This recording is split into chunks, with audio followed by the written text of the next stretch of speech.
Welcome to the Flying for Flavor podcast. This is your host, Stephanie Pichet, and we are at episode 43. I just came back from Graze the Bench. If you're not familiar with this event, I have to say I haven't let loose like that in a long time. I'm saying that as a caveat in case anyone's seen my Facebook posts from last weekend. However, it is a 2-day event. You can buy tickets for the Saturday or the Sunday. It takes place down the Beamsville Bench area, which is just west of St. Catharines. So there was 7 different wineries that were involved. There's a shuttle service that takes you from one to the other. It happens during the day from 12 to 5.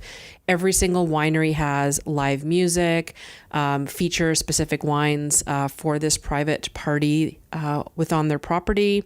They also have local caterers and chefs who actually will produce small plates to go with those wines. So you can have food and drinks and live music and just basically do a hop on idea with the shuttle service. And they even had another cool concept called the wine check program, where as you're going to these wineries, if you wanted to purchase any bottles, you can actually tag them just like a coat check, leave them in the shuttle, and they will have them all ready for you for pickup at the final destination for you to take home with you. So you don't have to drag them around. How smart was that? Anyways, big, huge fan. It was my first time going. I'm actually going to drag around some friends, probably get our group together to go for next year. But it was quite the fun day, especially for a Sunday, even though it was the weather. We had a bit of rain, but it wasn't too bad. But anyways, so much fun. So this time of the show, I'm usually saying, what am I drinking? But the funny thing is, nothing, obviously, just because I not only finished just coming back from Graze the Bench, where I've had enough wine. The weekend prior to that, of course, I was in Halifax. And then this coming week, I'm just getting ready because by the time you're listening to this, I am landing in Spain. So I will be doing nothing but eating and drinking for 2 weeks. So there'll be a lot of that. So I need to put my head down, have some sense about me, and basically stick to sparkling water, I think, for the next few days. However, I have been asked a lot, or the subject has come up a lot, about sangria. So it came up in my cooking class last night, and then another associate of mine sent me a message, was asking for recommendations for wines to take to camp. That I guess there's some camping places or rentals or other accommodations are set for these seasonal rentals that don't want glass on their property. So they were saying, oh, what do I do? You know, we were really big wine drinkers. Can you recommend any Tetra Paks? So here in Ontario, I mean, we have to buy most of ours through the LCBO, of course. And I went through what was allowed at the LCBO. And there's nothing wrong with the Peller Estates French Cross brand. There are some bag-in-the-box type ones. You can get some from Fielding Winery. You can get some from, again, Jackson Triggs. There's a couple of other big Ontario brands that are producing them. My only thing is that I still prefer it in the glass and not necessarily having to make my guests kind of drink all the same wine, especially if you do that really big box load. However, I did suggest to her that maybe as an alternative to try a sangria, you can actually have the base of it pre-made in one of those big portable jugs, you know, with the spout on the bottom. So here's my little camping trick is that we used to get the prep ready. So have all the fruit ready to go. We would make 1 jug of red and 1 jug of white. So in the red jug, I would have mostly mixed berries, maybe some diced apple, and then maybe some chopped grapes, but more on the berry side of things. You can even buy those pre-mixed bags of frozen ones in the freezer section at your grocery store. Now on the white side, I would do that more on the tropical side of things. So I would look for those mixed fruit bags that have like sliced peaches, maybe some mango, that kind of thing. And again, I would always throw something kind of neutralizing like standard grapes or apple or maybe other lighter fruits or more tropical style. Pineapple is okay, but not in excess. So then I would have choose a really good red wine, something big and fruity. And then for the white wine, again, something bigger, maybe a Riesling or a Rosé would be nice. But anything that's too light, you're really not getting the flavor and it's going to get overwhelmed with the fruit anyways. But if you're just planning to drink fizzy fruit syrup, then that's fine too. So I would take the fruit And then I would put in the classic way for a sangria is to use basically a brandy of sorts. So I would either do a brandy or a cognac. Maybe you could mix it too. If you want to put a splash of an orange liqueur in, just to give it a bit of a little citrus flavor, you can do so as well, but that's where the liqueurs stop. So anyone who has their favorite sangria out at a local restaurant right now is going to hate me for this, but a sangria is, just because it has wine in it in the cocktail, it should not be called a sangria. There are associations all over Spain who are basically trying to promote and actually have legislated the concept that it is not a sangria unless it only contains the certain ingredients that they deem to be what a sangria is. So it's just kind of like the Champagne region kind of labeling that the champagne can only be champagne. It's from the Champagne region. They basically want to say that sangria is only sangria if it actually qualifies with these rules. So wine, I mentioned brandy of some sort. I've heard people trying to use rum, and I find that's a little bit too sweet. But a brandy usually works. And then if you want to put a dash in of triple sec, that's just more of a North American palate that we prefer, having all that citrus in it. But just having the brandy, the wine, the fruit, if you want citrus, maybe sliced oranges or lemons directly in that fruit mix. And then I let that sit and macerate a little bit, throw in some ice, and then only at the last minute, you can either do it two ways. If you know you're going to be drinking it right away, go ahead and add some sparkling water to it to sort of thin it out just a little bit, make it a little bit more refreshing. Or you can actually always have it as the base that you puts inside the glasses with the ice and the fruit, and then you can always have people sort of top it up on their own. The only benefit to that is if you're serving a group, sometimes the people like it a little bit sweeter, and for those who are used to those cocktail versions of sangria, by mixing it with more of a soft drink type thing, like some kind of a lemon lime soft drink or something, may actually create that little bit of sweetness that someone's looking for. So anyways, those are ideas. Bring sangria to your next camp party, or if someone invites you out to their cottage, showing up with a jug of sangria. I will leave the link and everything on the show notes for this episode, and of course it'll be stephaniepichet.ca/flavor43. And this way you can basically make sangria all summer. Oh, and the fun thing is, as that wine and the liquid starts to get consumed in that jug, just keep topping it up. Oh, it needs a little bit more brandy. Oh, it needs a little bit more wine. And you can basically just keep that going in your fridge for the entire weekend. So it's like this never-ending trough of loveliness. So hope you like that. And let me know if you've found some other great Tetra packs for wine. So it seems to be a big thing that people are asking for. Okay, so today, that's enough of the fun stuff. We're going down now and talking about some serious stuff, but with a little bit of a fun twist. So I wanted to talk about accessibility in dining and travel, because I thought that I kind of knew what to look for, because I took my AODA training basically about a year or two ago through our local Chamber of Commerce. And for those of you who aren't familiar with it, it refers to the Accessibility for Ontarians with Disabilities Act. So Accessibility for Ontarians with Disabilities Act is AODA. And basically this was created in 2005 with an ongoing staged implementation throughout the province. So things like what standards are accessible for businesses. If I actually read directly from their website, the purpose of this act says recognizing the history of discrimination against persons with disabilities in Ontario. The purpose of this act is to benefit all Ontarians by A, developing, implementing, and enforcing accessibility standards in order to achieve accessibility for Ontarians with disabilities with respect to goods, services, facilities, accommodation, employment, buildings, structures, and premises on or before January 1st, 2025.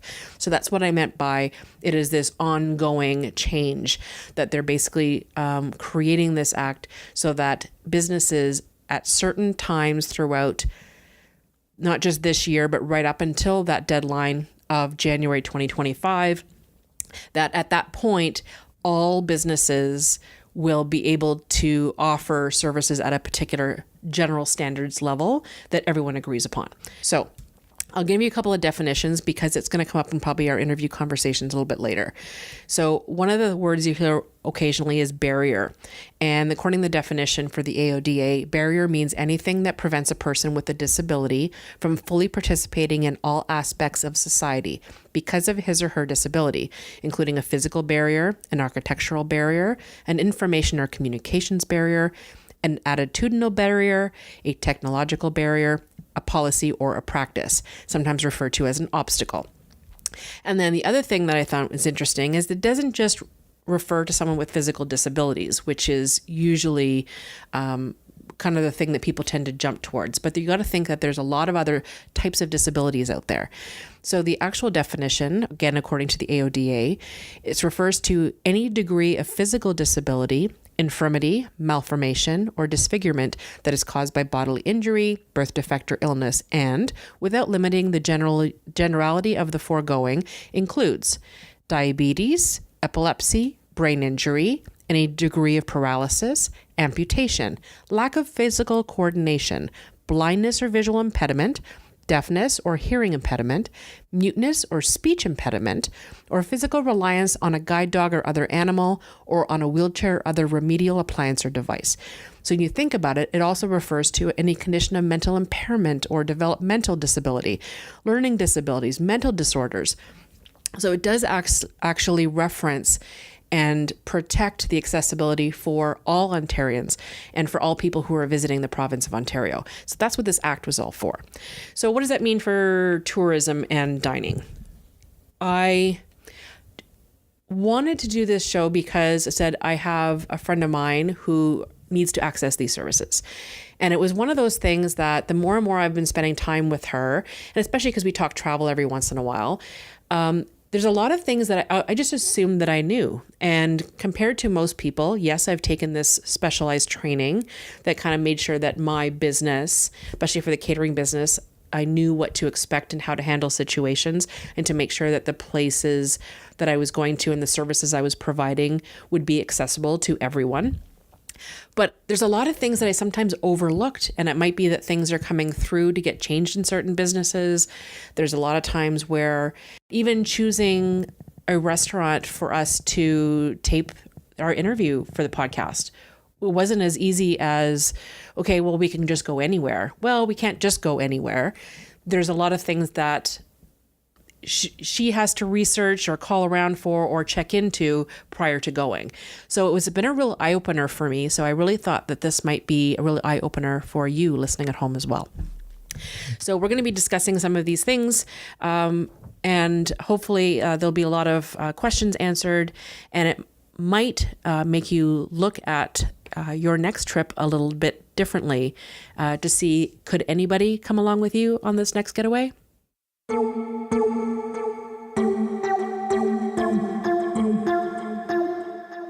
So we're sitting here today with our friend Sarah. Steph and I are here with we're all drinking something different this time though. That's a little bit unusual, isn't it? Yeah, it's very rare. Well, it's usually because I'm force feeding you something so we all drink it together. That's fair. Today we got to order our own, so we all ordered our own thing.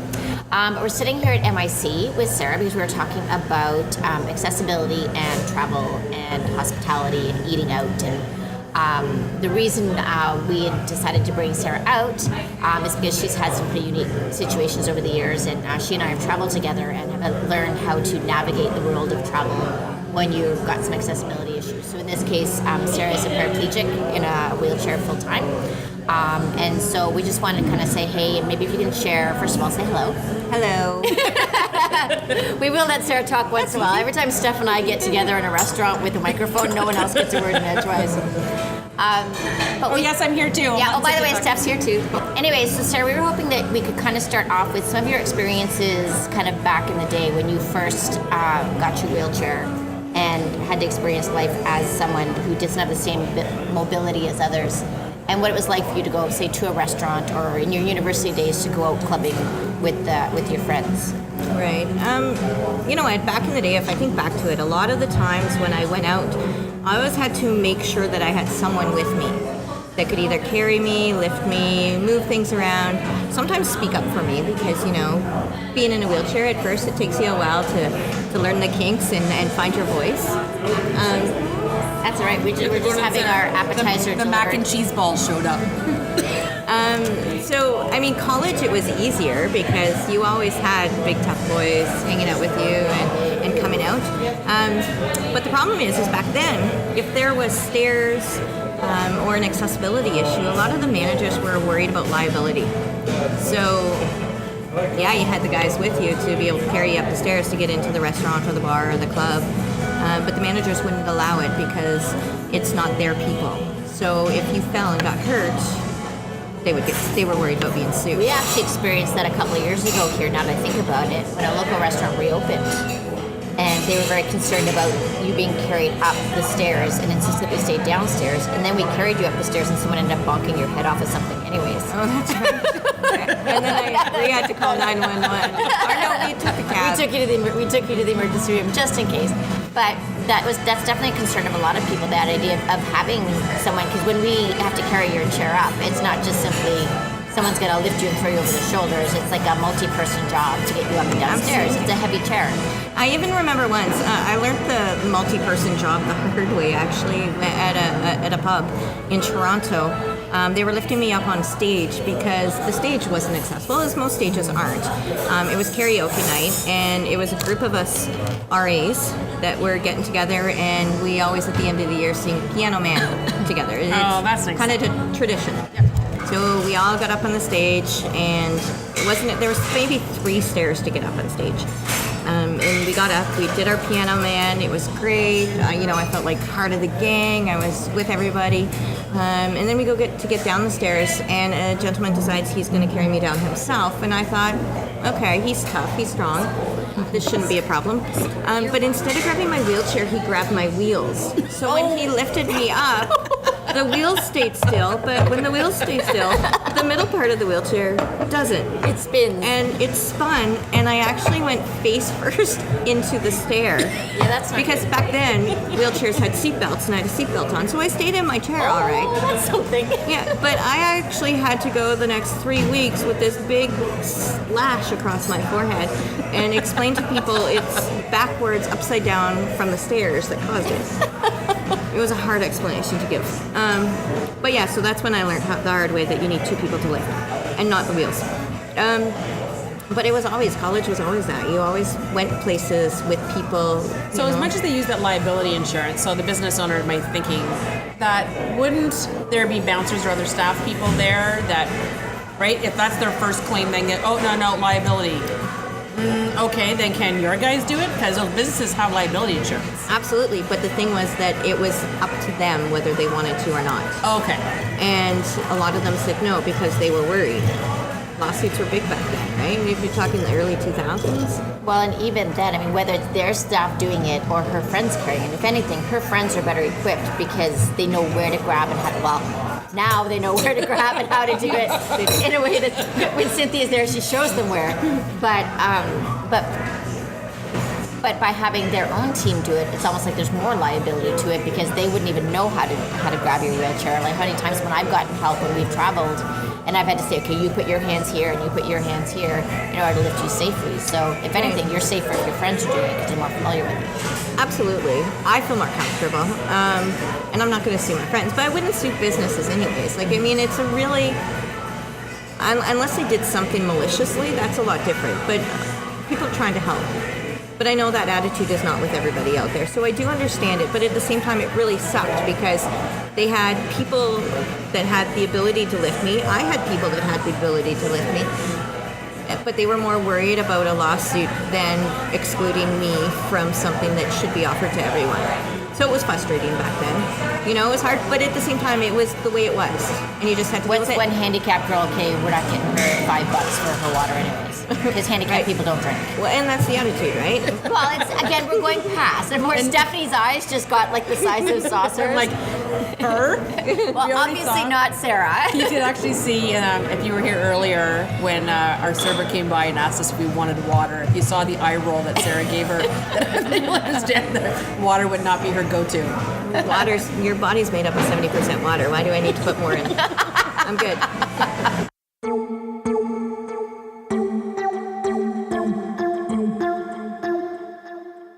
I'm good. So that's restaurant. Did you do You didn't do a lot of traveling. I did do a lot of travel back then, actually, because I was in a car accident. So I'm paraplegic because of a car accident that wasn't our fault. So because of that, we had an insurance company involved. It was back in no-fault insurance, but they stayed involved with me for 10 years. And Northern Ontario has really grown right now in the sense that we have a lot of more medical things accessible to us. But we didn't back then.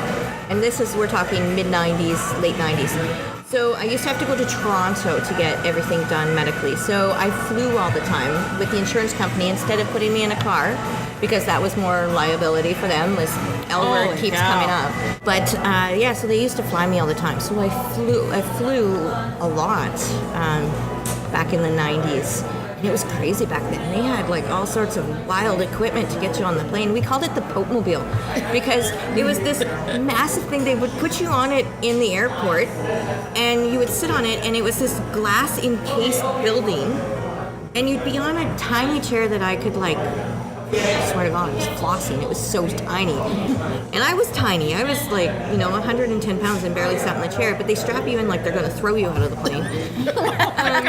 And they put you in this thing, and they drive you all the way down the runway to the plane, and then it lifts up. It was quite a production. But they got me on the plane. And they usually had to put me in the back way. Not quite in like the cargo. The rear doors. Not, the back of the bus. the rear doors. Yeah. And they would put me in that way. So I used to fly a lot back then. It has changed a lot. A lot. Travel is so much easier now, and so No much more more. Pope-mobile? No more Pope Mobile. The only thing that's a problem now is communicating from the airplane to the airport on there's somebody in a wheelchair coming. Please be ready. Because I've been stuck on planes in the last 2 years. I've been stuck on a plane anywhere from 5 minutes to 45 minutes while they try and get a chair to take me off. There was an extended time when you were with your family that you were stuck. Yeah, and we missed the plane because they forgot to get the chair to take me off. And then, so we messaged, the airport said, we're coming, get the chair ready, before we even took off. The airplane messaged them while flying because we were tight on getting our next flight. And then when we got there and they still weren't ready, the steward got off and asked them to get it. And I still was another 30 minutes on the plane, and we ended up missing our flight from Toronto to Newfoundland. And they had to fly us then to Ottawa to get to Newfoundland that night. And my kids ended up being awake for 24 hours. I mean, they made up for it. They gave us we ate for free for 12 hours at the airport and Wow, that is all that stuff. But it was crazy just to get me off the plane. And then I said, can't I just get on the floor and butt crawl off the plane? Because you have my chair right at the bottom of the stairs. It's there. It would literally take me 3 minutes to get off this plane. And I do this all the time. I've just got on the floor. They'll grab my legs. I'll get to the stairs. I'll pop in my chair. We're off the plane. And they couldn't because of liability.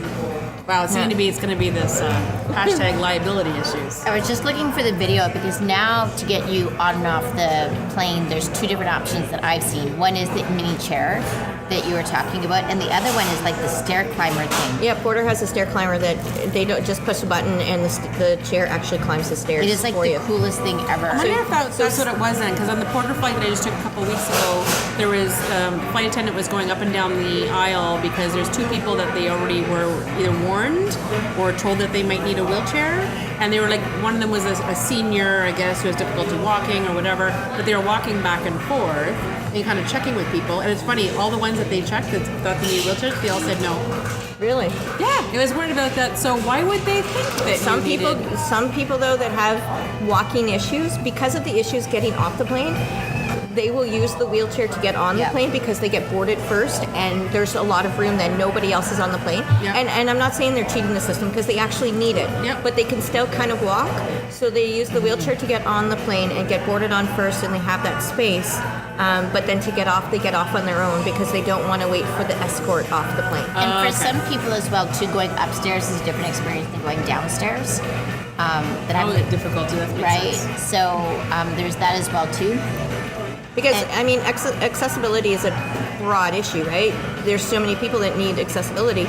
Are we talking wheelchair accessibility? Are we talking, spatial accessibility? Are we talking about having just aids to help walk? But people who have There's so lung many different issues or asthma or COPD who can't walk long distances, so they need accessibility kind of Absolutely. adapt and blah, blah, blah. Accessibility, adaptive things. I can't. There's no word. Anyways. Things. Amazing. Yeah, see, I'm so eloquent. That's the technical term. This is why I'm a podcast co-host, because I'm so eloquent.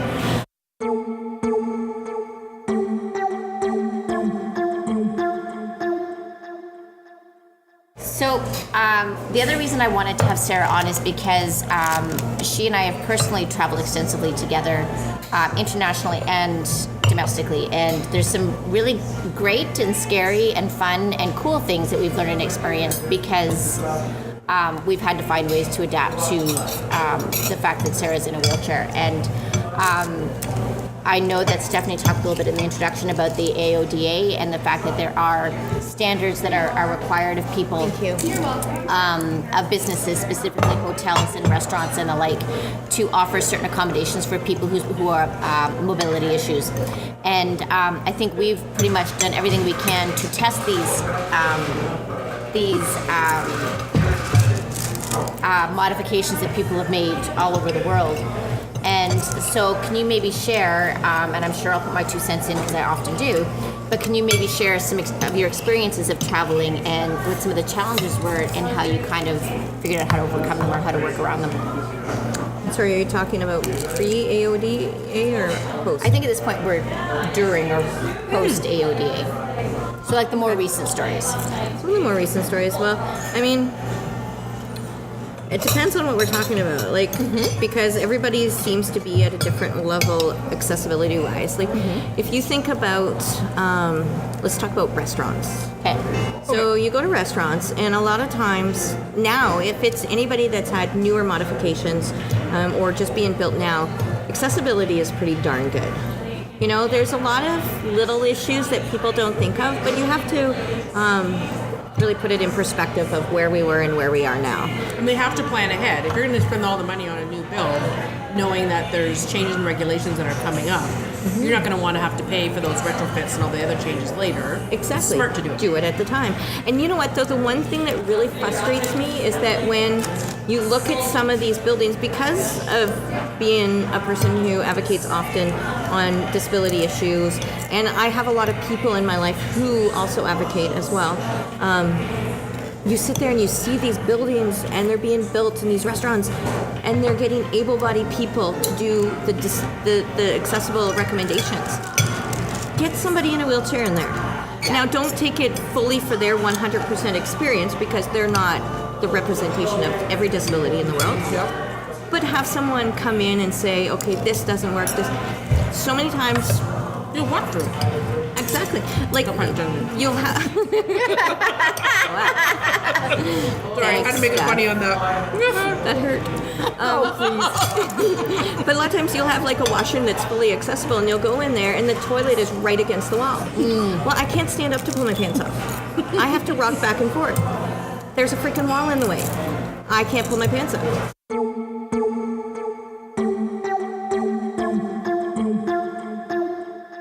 In the 90s once, we stopped traveling from Northern Ontario to down south. We stopped on the way at a mall because I had to go to the washroom. So when we went into the mall, it was not, the main bathroom was not wheelchair accessible. They said, but the grocery store in the mall just put in a fully accessible wheelchair washroom. You can use that. Excellent. So I go there and I wheel around and I wheel around and I cannot find the bathroom anywhere.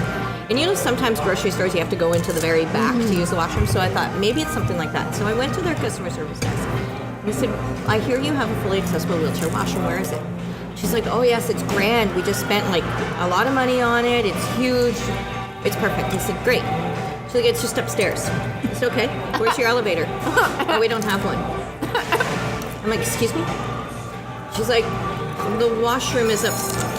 And you could see the wheels turning. the color falling from her face. Yeah, exactly. And as she's speaking, she's understanding just what she's saying. And she's like, and she stops and she looks at me. She's like, well, it's only 10 steps. And I said, that's great. But that's like 9.5 more steps than I can do. Say, how many can you carry me? Yeah, right? I'm like, I can't go up there. And she's like, oh my gosh. She's like, I'm so sorry. She's like, it's for the other handicapped people. Oh, the other handicapped people, not you. Yeah, I know, I cringed at that, but whatever. I'm like, okay, so as long as you see, like, the issue here. I'm just like, curious to find out what other people she's talking about. the able-bodied handicapped handicapped people. The people that can still walk. That would still That have require a full accessible bathroom? Well, apparently. You know what? I never got to see it. Chances are just at a bar. Yeah. Huh? But that's where, like Stephanie had said earlier, that you don't, until you live it or experience it, or in our case, experience it secondhand because of our friend, it's not things that we have looked for. And now that Sarah and I have traveled as much as we have and had the very fun experiences we've had, it's made me hyper aware of situations where I come in and go, yeah, that is not okay. This is not wide enough, I've learned to start, I walk into spaces and go, yeah, nope, this won't work, and out we go. Exactly. And it's, and as we've noticed I've noticed in the last 24 hours, it's not necessarily, too, that if your bathroom's big enough and your doors open automatically, that you are really, truly accessible, because yesterday I was at a restaurant that the push button to open the automatic door was on top of a rock garden about 2 feet away from the actual path that you walk on or wheel on. So if I were to actually press that button, my front wheel would have fallen in the rock garden, which would have tipped me over. So I couldn't actually reach it. I would have needed a stick to reach the button to open it for me. Now, I'm fortunate enough that I can open the door on my own, but not everybody in a wheelchair is like that. Yeah. And then, a restaurant today where you go into the bathroom and they have their a lovely, beautiful lounge area in their bathroom. So you can sit and, I don't know, Wait, there's a wait to lounge pee. area in the bathroom? Yeah. Yeah. That's You what I know, think. because everybody Because that's what likes they're to doing go with the to extra bathroom space in the for accessible parents. bathroom. So you go in, but the lounge area is right behind the door, so I couldn't even I could open the door just enough to squeeze my wheelchair into the bathroom. Yeah. So it's the little things, that people don't think about. But again, we have come a long way. There are ramps now into restaurants, and restaurants that didn't have an accessible washroom often have, I've noticed that when you go into a washroom and you see that it's not accessible, to always ask if they have an accessible washroom, because often they have one to the side or somewhere else, because they've built it after the fact, or after someone has complained so many times, or whatever. Well, So- and that's what the washroom here at MIC is. It's there's one individual washroom here, But that's the rest of inside the washrooms are main. downstairs. Not here. Yeah, because there's washrooms downstairs. Oh, is there? The main washroom. Yeah, surprise. No. The main washrooms are downstairs. But they also have, they have two up They here. have a couple stalls in this one. Yeah, they have considered two like handicap washrooms up here, and then I got full like down 13 stairs is like a full washroom. I didn't know there was any down there either. So by the way, the next time you come and there's more than 2 people here, Oh, there's a bunch in this one. yeah, there's a bunch downstairs.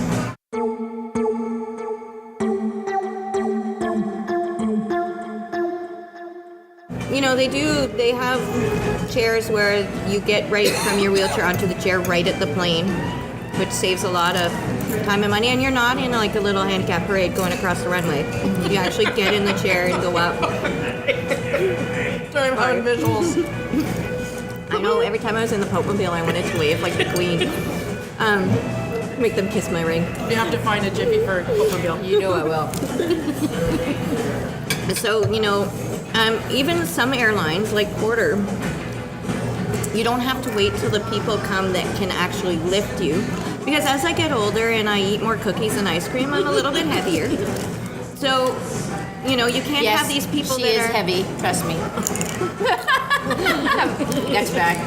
Bite me.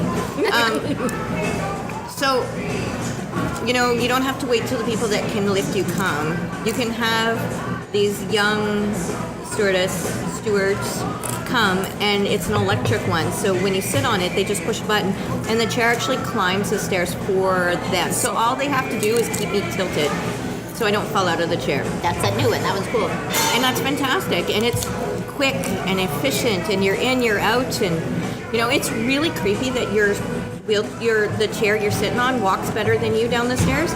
That freaks me out, because it's like I'm trusting an object to take me down the stairs.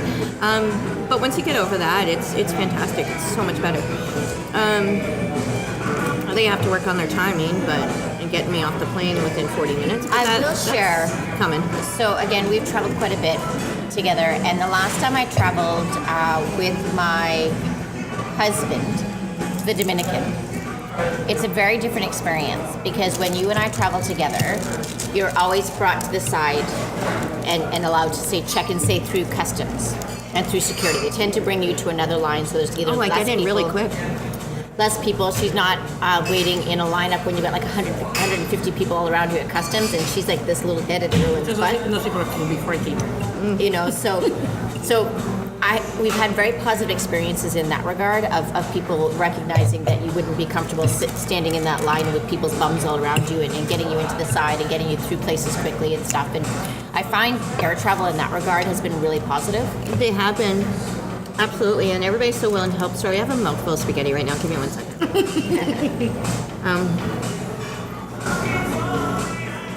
I've had one horror story, and it wasn't really the airline's fault. They were, I'll go into that in a second, but for the most part, they do. I have separate lines that I can go through because when you're in a line with like 60 people who are cranky and tired and traveling and I'm at their butt level, you know, like I can't even look them in the eye. It's hard to sit in those lines.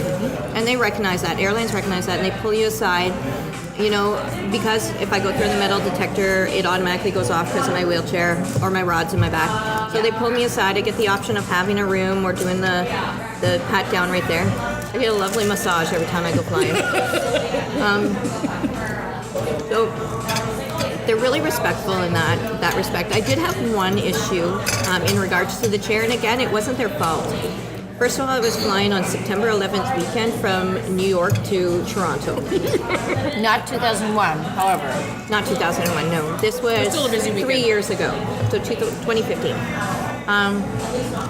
And my wheelchair was in the back of a taxi cab that had a bunch of cleaning and mechanic supplies in it. So lots of oils and gases and chemicals. So when I went through, and they always swipe your chair to make sure there's no chemicals in it, I dinged. So then they made me go through again, and I dinged a second time. So they pulled me aside. This is where they kind of went wrong. They put me on a hard chair. Thank you. And so I was not even on my wheelchair because they had to take they took my wheelchair completely apart and put it through the machine piece by piece by piece. Oh my God, and then they went through my medical supplies bag. So this is like catheters and I keep a spare pair of thongs in there. So right on the table in front of me is my thongs and a whole bunch of catheters, and my bag just spread out, and I'm like, okay, this is embarrassing, but whatever, I don't care. It's thongs. If people don't know I wear underwear, then surprise, handicapped people wear underwear. So I was sitting there on the chair, and Marie comes over. Being your wife? Because I have something. Yeah, Marie being my wife, I had something. They said, give that to who you're traveling with. So I call my wife over. I hand it to her. All of a sudden, the supervisor comes over and she's got to go through the detector again because she's close to the person who may have the bomb. So she has to go through and then get patted down. And after she's done that, she's like talking to the girl. And she's like, why is it like what's going on here? I know like this is a big deal, but why are they so protective? They said because if she dings a third time, we actually have to call the SWAT team in and the bomb squad in. Oh my God. And then you're definitely not making your flight home. So I just sat on my little hard chair and watched as my wheelchair went by piece by piece. Like they had it in like 6 pieces. Ended up being okay, and we made our flight. And the actual flight attendant, I got on early, and he came to me with a coffee cup, and he's like, here, you need this. And I'm like, oh, I can't have coffee. He's like, that's not coffee, sweetheart.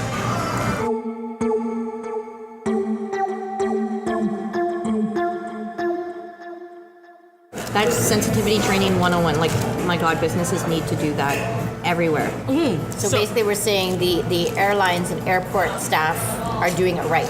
Correct, and that's what I was going to say. Is that as an industry, it seems to be that's fairly positive, and it's partly from the corporate culture and the training that they're getting. Yeah. Because we just did last week's episode was all about hotel and airport security. So we were talking about the airports. So I didn't have that story because that was actually kind of funny.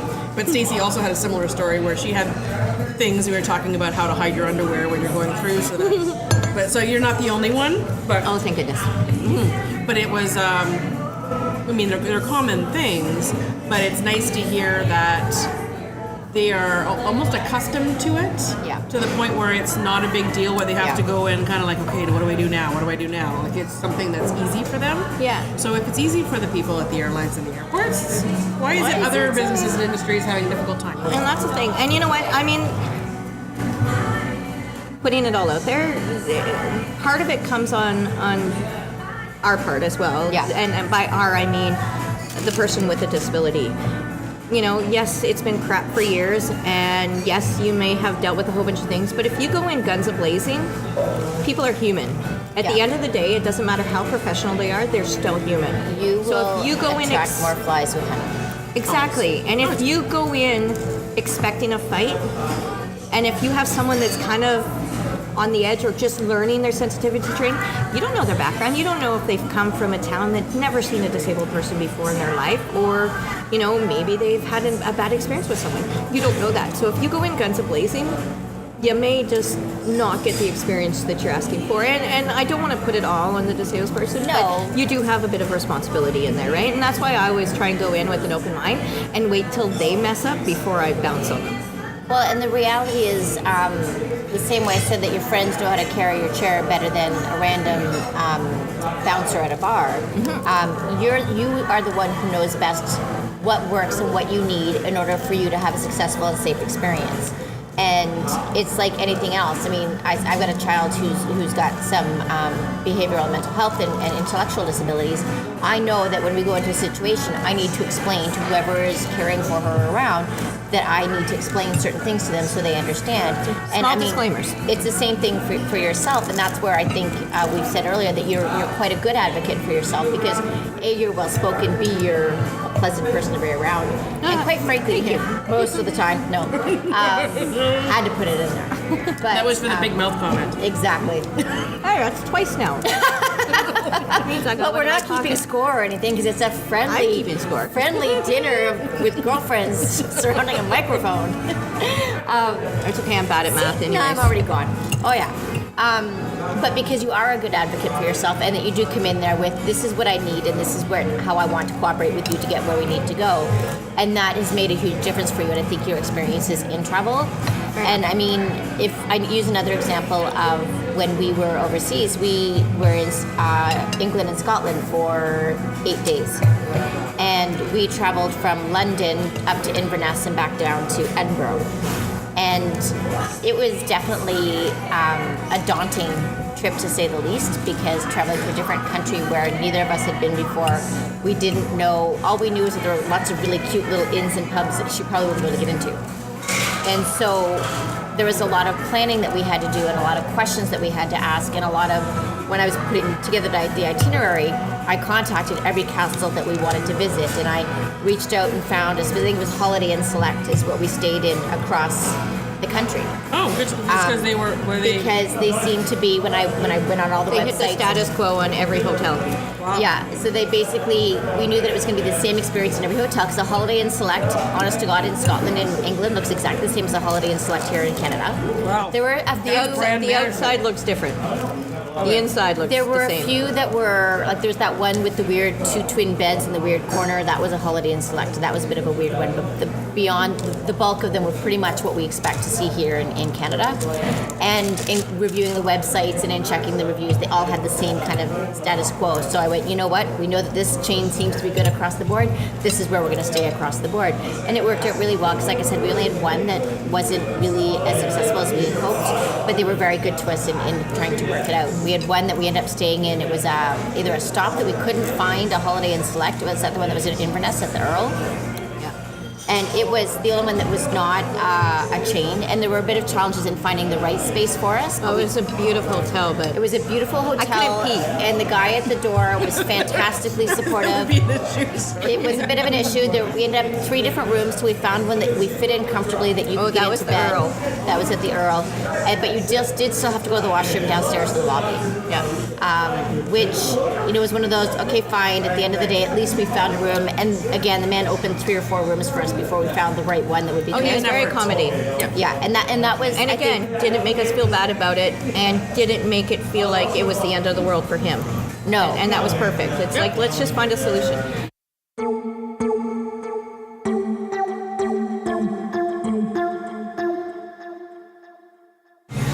But you know what? Talking about hotels. Hotels now, my biggest frustration, I'll reiterate this because it's like such a frustration right now. So since the, what is it, the AODA came through, and fantastic kudos on them for having that because you know what? It's a good first step. It's an amazing first step. And it's forced so many businesses to come up to par. But the problem is that now par is acceptable and what people stop People it. think it's Nobody good strives to go better. So they're waiting until the next level of standards or something because That's my only guess. Yeah. Because now you only have to be a certain level. So, okay, so here's the thing. When I go away, I like to go away. I'm spending my money. Yep. I want to be pampered. I want to feel like I'm away. I don't want to feel like I'm a mama. I want to enjoy myself. I want to eat really amazing food. I want to have a great sleep. Even if I'm with my kids and still have to be a mama, I want to go away. I want to get away from everyday life. So I like a high-end hotels because I get a nice meal. I get a beautiful hotel. It smells good. Lots of them come with spas. Yep. But now, That's the other side of the sorry. But now because they have the standard, all these high-end hotels, and I'm talking 4 and 5 star hotels, they only meet that requirement. So the requirement in the AODA is that you have to just provide a 1-bed accessible room. Yes. That's it. So me, if I'm traveling with a friend, that's great because you know what? Whatever, I'm good with snuggling with my buddies. So I will go and I will And hang we out. have snuggled. We have snuggled. I was gonna say I don't know. I kind of like sleeping alone. I'm not sure I snuggle with me, Steph. Well, maybe. We'll see. Tequila. Yeah, there you go. I pass out quick and I don't move from the waist I don't down. move. I don't move at all. We'd be 2 bumps on a log. We There you don't go. move anywhere. Perfect snugglers. Just say you don't move. From the waist down. Oh, I move like hell from the waist up. Just so we're clear. When I wake up and 'cause I she's don't move. snuggled around me. Meaning I will not kick you. Yeah, you won't. I've had an argument with the hotel where they were like, well, we've met the minimum requirements. And I said, that's great. Congratulations. But not me. Yeah, but that's not fair because for me as a disabled person, I have one option at your hotel. Whereas an able-bodied person has 3, 4 options. They can have a 1-bedroom, they can have a 2-bedroom, they can have 2 doubles, they can have 2 queens. They can have a king and they can have a pull-out couch. I get a king bed. And you're charging me the exact same as what you're charging everybody else for those options. How is that fair? I have one standard price. I take it or I leave it. And that's it. And that's where it's unfair. So don't tell me that you've met the minimum requirements because I really don't give a rat's ass. They've met It the does nothing requirements for for me. a solo. So I can't sue Accessible you, great. traveler. But I won't. Yeah, but I Right? won't recommend you. I won't want to go to your hotel. I won't want to stay there. I won't spend all my money there. And when I go traveling, I like to spend money. So the hotel thing has to do, for me, I know that I'm sure hotel owners or the corporations themselves are thinking, oh my God, especially because a lot of them are chains. Yeah. So the cost for them to renovate all their rooms is probably, like, they can't just do one for the same reason that you booked all the Holiday Inn Express. Well, that's the thing I will because share. they kept it's with its branding, it's their franchise. They have to do them the same for all of them. So if they have different changes, they have to do. And I understand but again, I love the answer. So I don't like to complain with a possible solution. So here's a solution: take your shit out of your rooms. Yeah. Very Right. much. So if your doorway works both in the bathroom and then the doorway, the entranceway to come in, you don't need, go through the whole room. And if it's one of those things, guarantee, how many dressers do you need? Seriously. First of all, dressers, you need a TV stand. If the desk is an issue, I'm sure the desk isn't needed. We always need, people in wheelchairs always need, though, something to put our suitcase on that's not the ground. So keep So they have that, those folding keep a things that dresser, they tend to put. and we're good. No, but they have the luggage racks. The luggage Yeah, those are perfect. Yes, and they're portable. And they hide in the closet. They can put 4 of them in there. You can each have your own one. But if they have a desk that the TV sits on, that you can roll up under to actually eat or whatever if you're in a chair, Yeah. and a few drawers in it, you got one piece of furniture that does all the things you need to do. You're good. So maybe having a flexible layout, right? So I like to have, I only have one usable spare room in my house because my husband has taken over the other one. For his closet. For his closet. But that one has become, like, I haven't quite done it yet, but I've always wanted to have a flexible space where it can be an office, it can be a spare room, it can be whatever. And then that's one of those things that maybe in those who are designing hotel rooms or other accommodations, inns, B&Bs, that kind of thing, can start thinking about flexible spaces where things have locked wheels, they can roll them out. Right? Well, I mean, we've certainly moved Murphy dressers beds. and armoires and stuff in Murphy the beds. past. But the other side of it, sometimes it's the room, but a lot of times it's the washroom. And that's where I think the real expense comes into play. I can't even tell you how many times I've been to a hotel and the washroom's not accessible. 90% of the time it's because of the door. It's like pocket doors. No, pocket doors, yeah. But also, But sometimes I can't get in the bathroom because of the door. Before I say this next part with the door, it's actually quite simple for me and it's so frustrating. So I have so many recommendations on people who are disabled wanting to go.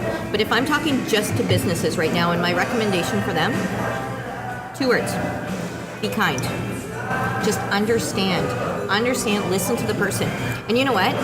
There's so many hotels I go to and I can't go into the bathroom, and all they do is take the door off. I was just going to say, I remember them Take the door specifically off. in one of our hotels. And then all of a taking the door sudden, off. I can get in. Okay, I don't have privacy.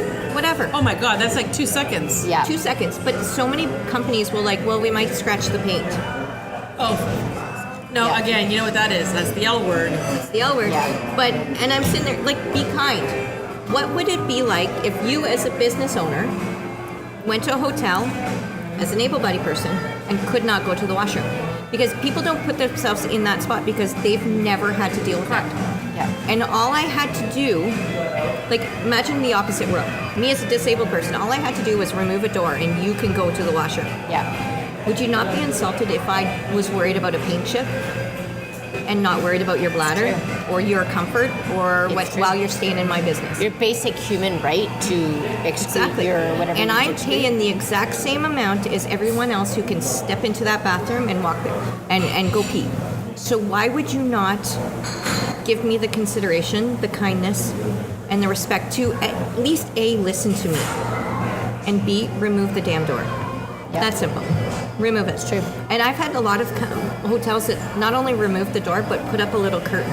Yep. As well. Oh, that's nice. See, that's It what I is. meant by having a little kindness, showing a little consideration, having some flexibility.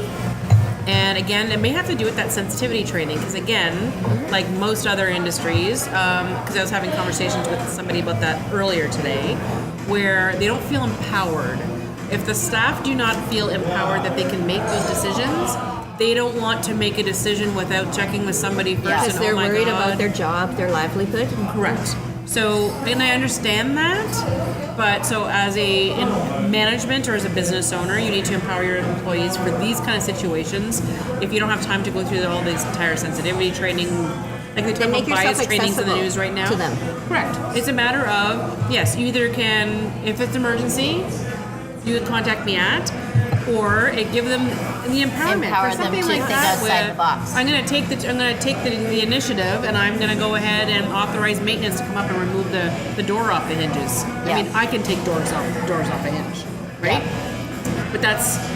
But it's one of those things that there are a lot of people, unfortunately, depending what kind of business they're in or jobs or their job experience, they're like, oh yeah, no, I gotta check with somebody, I can't. Yeah. Right. They can't go past that. When you're managing out of a book, in that is in the policy manual. What do we do next? Well, we can't do it because it's not in the policy That's manual. where sensitivity training But comes has in, to do right? with And the it's true. AODA. But the AODA Act. So I'm going to bring it back into this AODA thing because that was one of the things that's cool, and I didn't have a chance to work on it. Partly because I closed the catering part of my business. I really Yeah. don't have employees, and I don't have that kind of a business anymore. But one of the things that was taught in that was talking about creating a policy manual, what to include in it, different situations, that kind of thing. And it really got me thinking, and I got to the point where I wish I had more samples and test runs. So I actually called the Chamber of Commerce, who put on the thing, and I just said, do you have you must have one for like the Chamber of Commerce. She said, yeah, we have our own guide. I went, was it terrible for me to ask for a copy of it and then I can edit and add and stuff? And she said, of course. Oh, nice. So they emailed it to me. So then I took that and I edited some sections in it so that I would have templates for not just a manual that I can share with the clients, but I always had it on the catering website so that anybody else who was coming to our website can actually see what our policy and stuff was. But those were all things that seemed to be part of, I don't know if I was just too early. Remember I said the AODA guidelines are gradual, right? Yeah. So I don't know if maybe I was jumping ahead a little bit, but I thought if I'm going to go through all this trouble and take the training and learn this stuff, I'm going to include it immediately now that I have it, especially because I had like something to start with and I had a template. And I created little forms and signs, right? Talking about signage at places, that if someone's asking questions, here's what you do. And if my staff weren't sure, here's the procedures for doing things. But I mean, I always kind of picked and choose. I mean, I had a lot of luck with staff where I empowered them to make those decisions, meaning wise, they don't have to come and check with me every 2 seconds on things. It was, here's the goal of the situation, and that has to do with event planning, right, and event management. It's our goal is to make sure our client and their guests are happy and that everything's going according to plan. If you go ahead and have to change something, do something, whatever else, that's going to make them happy, unless it's costing me thousands of dollars, or you think that, okay, there might be a dollar value that I have to worry about, do it. Make those changes, move something.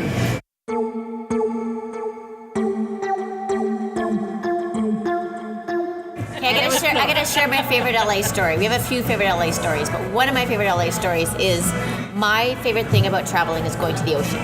Because we live in Northern Ontario, the ocean is not close. And I had never, ever touched the ocean. And so my big thing is that the first thing I want to do when I get off the plane, forget checking in the hotel, I need to go from the airport to the ocean. And it's right close to LAX. Exactly. And Sarah even noticed when I got to the ocean, you could literally see my stress level go away and me calm down and whatever. And California and Malibu and Santa Monica, they're I go every year. At that point, that was my 3rd year in a row. I love that space. But again, and so I had said to Sarah, and she said, well, I've never actually been on the beach. And I'm like, well, what do you mean? She's like, I've never touched the ocean. And I was like, okay, wheelchair or not, you can't go to the ocean without putting a body part in the ocean and being on the beach. Yeah. I envisioned her like caveman, like grabbing my hair. It's like, woman, come, and pulling me right to the water. And I was actually okay with that because it's something. So before we left, I did a lot of research. I was pretty sure, and I must be remembering a boardwalk from when I lived in Australia, where there was actually it was like a dock, not a dock, but it was Florida has one of those. A wooden kind of walkway that takes you all the way out to the water so that you could literally wheel up. And I kept looking for this in LA, and the only place I could find something was at Marina Del Rey. So not really at the ocean side, it was more in the marina side. More to get people on boats. Exactly. And I was like, this isn't good enough. We got to get her to the ocean. And lo and behold, the city of Los Angeles has available, not for rent, for borrowing, these free motorized, they're like trikes, really. It's like a little dune buggy, but it was a 3-wheeler. So we'll have to post a picture of this. I this had is one the funniest scary thing moment. ever. So anyway, so we get there, literally all I do is hand over my driver's license, and they gave us this electric charge trike that she got on. Well, the funniest thing ever was watching Sarah go like a crazy person on this dune buggy through the sand. When you go on the sand, okay, so you walk on sand. You don't get to feel the bumps. In my wheelchair, all I do is sink. In this thing, oh my God, it was like on a dirt bike. I was like bouncing the entire way. Do you know how long it's been since I bounced in anything? Like seriously, my hair was going up and down. I was doing, sand was flying. But we did have one scary moment. The cool part was that Sarah did actually get to put her hand in the ocean. She took it right up to the edge of the ocean, and that was really cool. And so for a minute, I went there, and I remember this. We went into the water, and okay, so this is the coolest thing. You always see these friends hanging out and walking through the water and kind of joking around and goofing and playing and whatever, or talking about past lives or past loves that have been gone and forgotten, and having these deep-hearted conversations. And you know, I have always seen it in pictures, but there I am, one of my bestest friends, hanging out in the ocean, and both of our toes are in it. And I'm like, okay, this is cool. And at that moment, I'm like, okay, this is good enough. And I remember you said, no, it's not. It's not good enough. Nope. Touch the water. And I'm Because she like, I couldn't can't do feel the that. water at that point, right? Right, Because it was on her because I toes. She can't feel her toes. And that's I'm a right. complete paraplegic, so I'd have no sensation from the waist down. So I didn't feel it. And she's like, touch the water. And so I said, okay. So I reached down and touched it, and it was just like cold and foamy and crazy. And I'm like, okay, I gotta touch that again. And then I had to touch it with my eyes closed so you can really feel it. And it was the best experience, and it was an experience I never thought I would have. And then I got really wild, and I got too excited, and I went a little far, and then the tide tried to take me, she was and gonna then I'm float in away. reverse, and it won't reverse, and we're like, oh my god, and she starts freaking out. So they didn't send instructions with that little dude. They did. There were no instructions. The hippies, like the hippies that were like smoking weed while they were handing this over, just said, "Here you go, ladies, have fun." That's so LA. But the reason why I wanted to share that story is because it's really easy. I don't know if it's the right word or not to say. This is not enabled for me. This is not accessible for me. This is not something I can do because I have mobility issues, handicap, whatever the word is that you want to use for it. There is a way. You just gotta ask and you just gotta look. And it's that's not the big always thing. easy to find. You have to ask. Yeah. That's it. And you know, if I can give any advice to anybody out there who's disabled, just ask. Because a lot of times things are not right in front of you. Just ask. And you know what? Yes, there's 90 people out there that are not doing it right, or not doing the extra and above and beyond. Sorry, not doing it right. There's a lot of people doing it right, but doing the extra and above and beyond. But then there's 10 people who are, and you just got to seek them out. And it takes a little bit of time, and yes, it would be lovely if they were everywhere with big flashing signs so you didn't have to work. But so you work a little bit. The experiences are amazing, and there's people out there that are willing to take you that extra place.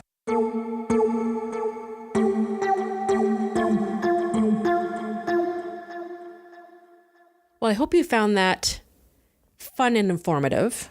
Yes, we're a hoot when the three of us are together. It's kind of a rare occasion that three of us get to sit down together like this once in a while. So I hope you enjoyed it. I hope you learned something. And again, I hope it makes you kind of take a look at your own business that you're working in, or the other destinations and anything that you're going around to see during the summer, just to see how difficult something would be to access. And if you had to bring someone like Sarah with you on the trip, would she be able to join you? Make sure you send along any questions, any links, or anything else. You can always reach us at flavor@stephaniepichet.ca. So next week, we're talking about different kind of wheels. We are talking about motorcycle tours. This wasn't originally on my plan of topics for the next month or so. But I know that a lot of people, now that spring finally arrived here in Northern Ontario, that there are people, especially those who enjoy riding around on motorcycles, are planning little getaways and weekend jaunts and day trips with their friends. And they're looking for destinations and ideas. And because my husband happens to be a big motorcycle enthusiast, and one of my friends, Jordan, actually has a lot of information about motorcycle tours here in Northeastern Ontario. I thought it was time to put together a show just so that all you motorcycle enthusiasts can actually plan out your summer trips and tours. So make sure you check that out. That's coming up next Saturday. So in the meantime, please subscribe and rate us on whatever podcast platform you're listening to. It really does help us kind of structure the show, topics, etc., and lets us know who's listening and where. And if you don't have that and like the old-fashioned desktop, feel free to find us, as always, on flyingforflavor.ca. So take care, enjoy the sunshine, and we'll chat next week.